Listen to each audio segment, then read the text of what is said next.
Master of the ceremony হবে BNP, আমাদের প্রিয় বিএনপি। কেন সেটা আলাপ করিনি। আমি কয়েকদিন আগে একটা ভিডিও করেছিলাম যে বিএনপির কেন উঠেছে, সেখানে আমি বলছি যে বিএনপি কেন এত নির্বাচন করে। আর সালাউদ্দিন সাহেব কইছে নির্বাচন দেরি করার পিছনে যুক্তিটা কি সেটা দিতে হবে। আমি কইছিলাম যুক্তিটা আমি দেবো। তো ক্যারা উঠলে বুঝলেন তো কোন ক্যারা, ওইটাই ওই ক্যারাতে মানুষ যেমন উত্তেজিত হয়ে যায়, তেমন বিএনপি 2025 সালে খুব উত্তেজিত হয়ে উঠছে। উত্তেজনার স্বপ্ন দোষ হবে 2026 সালে। আমি বানাইয়া কিছু বলতেছি না। বিএনপি মানে জিয়া রহমানের আদর্শের বিএনপি আমার খুব পছন্দের দল। আর হাসিনার ফ্যাসিস্ট আগ্রাসন থেকে সবচেয়ে বেশি মাইর খেয়া কিচ্ছু করতে না পারার দল হইল বিএনপি। এরা মাইর খেয়েছে ছাত্রদের কারণে, আজকে তাদের জীবন বাঁচাতে পারছে। দেখেন রিজভী ভাই কি বলে, ভেঙে বিশেষ করে স্কুল কলেজের মাসুম বাচ্চারা নিজেদের জীবন দিয়ে রক্ত ঝরিয়ে আমাদের কাছকে মুক্ত করেছে, গোটা জাতিকে মুক্ত করেছে।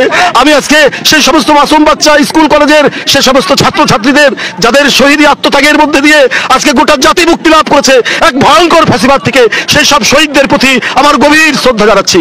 আমি শ্রদ্ধা জানাচ্ছি যারা পঙ্গুত্ব বরণ করেছে, যাদের চোখ চলে গেছে, যাদের পা চলে গেছে, আমি তাদের প্রতিও শ্রদ্ধা জ্ঞাপন করছি। আর পাশাপাশি আমি একটু বলতে চাই, সারা বাংলাদেশের আজকে গণতন্ত্রের যে বিজয় হয়েছে, এটা আমাদেরকে এই উল্লাসকে আমাদেরকে সংহত করতে হবে।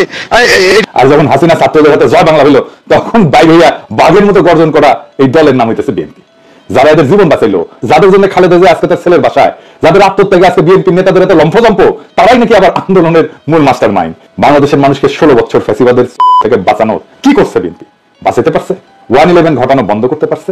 তখন তো ক্ষমতায় বিএনপি জানাত পারেনি। বাংলাদেশের উপরে যাইতে বসে এই ফ্যাসিবাদী শাসন, এইটা থেকে মুক্ত করার জন্য বিএনপি কি করছে? তা ওনারা বলেন ওনার মাস্টার মাইন্ড, তা অনেকের মধ্যে একজন না, অন্যতম না, একমাত্র মাস্টার মাইন্ড। শুনেন, 16টি বছর ধরে বিএনপিকে নিশ্চিহ্ন করতে চেয়েছে হাসিনা, আর যেমন তারেক রহমান কি বিচক্ষণতার সঙ্গে বিএনপিকে রক্ষা করেছে। শুধু রক্ষা করেছে এটা বলে ভুল হবে। কার্যকর আন্দোলন গড়ে তোলার জন্য যা যা করার দরকার, এই আন্দোলনের একমাত্র মাস্টার মাইন্ড হচ্ছে যেন তারেক রহমান। এটা যদি কেউ ব্যাখ্যা করে বোঝাতে হয় তাকে, তাহলে একটু অসুবিধা। এই কথায় এখন হাসি পায় না। আমি হাসি কি করুন, পাবলিকই তো হাসতে হাসতে শেষ।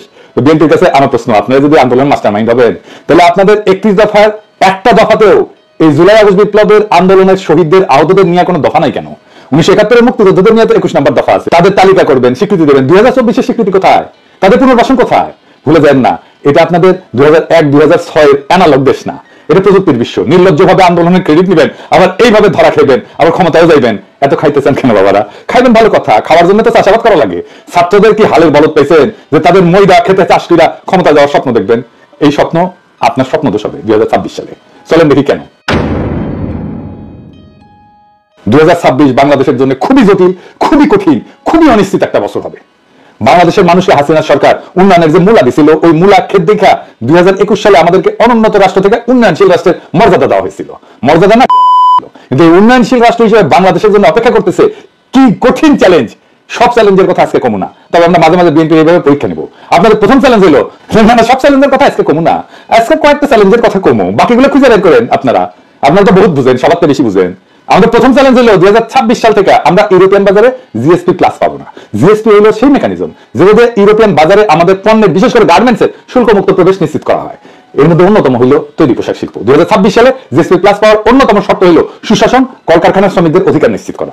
সুশাসনের কথা কইলাম না, ওইটা আপনারা কেমন পারবেন সেটা 2001-2006 সালের কথা মনে আছে, কিন্তু কলকারখানার শ্রমিকদের অধিকার নিশ্চিত করতে আপনারা যে পরিকল্পনা দরকার সেটা আপনাদের নাই। কেন জানেন? আপনারা হলেন ব্যবসায়ী আর বুর্জাদের নিয়ে তৈরি দল।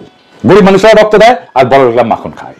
আপনাদের যারা জনগণের সাথে সম্পৃক্ত ছিল তাদের কি অবস্থা আমি একটু পরে দেখাবো। হ্যাঁ, কি অবস্থা, বের করে দেন, না তো বাইরে ফেলে, পিঠে মরে যায়, বনে বাজারে ঘুমায় বেড়ায়। ঢাকায় এসে রিক্সা চালাইছে যে সমস্ত লোকেরা, দারোয়ান হয়েছে, পাঠায় কাজ করছে, তাদের কোনো খবর থাকে না। সবাই আইসা তখন টেকার লোভে জড়া হয় আশেপাশে, অর্থলোভী এলিট। আর এই রাসেলের মতো লোকেরা আপনাদের দলে ফিরতেছে, নতুন এসাম হয়ে উঠতেছে। আপনাদের এক্সাম্পল দিই, আপনাদের তৃণমূলের নেতা কর্মীদের কি অবস্থা, আপনাদের যুব দলের নেতারে আর্মি পিটায় মেরে ফেলাইলো, দেখছেন বাচ্চাগুলোর কি অবস্থা? অথই পাথারে পড়ছে এই পরিবারটা। ভাই এই দলের রাজনীতি করেন, এই দলের হয়ে আমার পেজে ঝাঁপায় পড়েন, জিজ্ঞাসা নিয়ে এই পরিবারের খোঁজ দিয়ে আমাকে জানান, এই পরিবারের সব দায়িত্ব আমি নেবো। জি না, আমার টাকা নাই, আমি বড় লোক কেউ না, আমার বাপের জমিদারি ছিল না, ভিক্ষা করবো সবার কাছে। আমার বিকাশে তো কোনো জ্ঞানী নাই। একটা লোক সারা জীবন বিএনপির রাজনীতি করে গেল, আর্মির পিঠে নিতে জীবন গেল, তার পরিবারকে বাঁচানোর জন্য তিনি নাকি ভিক্ষা করবে, আর তিনি শেষ জীবনে অপবাদ নেবে যে ভিক্ষা করার টান করে কোটি কোটি টাকা আত্মসাৎ করেছে। আমি এগুলো জানি, হ্যাঁ এগুলো জানি, এটি বাংলাদেশ। হ্যাঁ চাও, যাই হোক, আমার খোঁজ দিয়েন, এই পরিবারের দেখভাল করার দায়িত্ব যেন আমাকে দেন, খোদাতালা এই তৌফিক যেন দেন, ওনার পরিচয়টা দিয়েন, আমার সাথে যোগাযোগ করাই দেন। এই বিএনপিতে অলিগার ঘটতেছে না, এটা টাকা কামানোর একমাত্র উপায় হলো শ্রমজীবী মানুষের শোষণ। এবার শ্রমিকদের বেতন দিবে না, কলকারখানার মতো কাজের পরিবেশ তৈরি করবে না, কারণ এগুলো করলে তো টাকা কামাবে কেমনে। তাই আমরা বিএনপির ক্ষমতায় আসলে জিএসপি প্লাস পাবো না, লিখে রাখেন। আর আমরা ইউরোপিয়ান বাজারে আমাদের যে অ্যাডভান্টেজ ছিল, পণ্যের যে অ্যাডভান্টেজ ছিল, আমরা যে দাম দিতে পারতাম সেটা আমরা দিতে পারবো না, সেটা হারাবো, লিখে রাখেন।